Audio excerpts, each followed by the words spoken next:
ou de Émeric Caron qui dit que c'est scandaleux qu'il y ait eu un front républicain pour lutter contre le Rassemblement national et que finalement ce Rassemblement national qui ait été rejoint entre guillemets par le bloc central, il ne faudrait quand même pas se moquer du monde.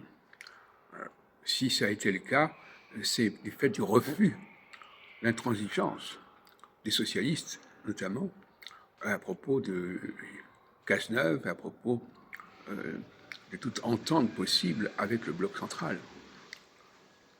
Donc, on peut dire que quelque part, la gauche a précipité Macron dans les bras du Rassemblement national. Alors on dit oui, non, non, c'était prémédité, c'était voulu dès le départ, c'était prévu.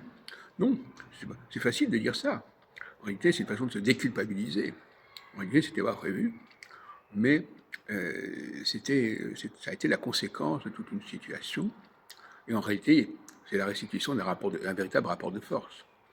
Parce que finalement, le seul argument que pouvait présenter le nouveau Front populaire, c'est qu'il s'était arrivé en tête au deuxième tour de législative, le premier tour de législative ayant été gagné par le Rassemblement national, et ils auraient voulu que cet argument-là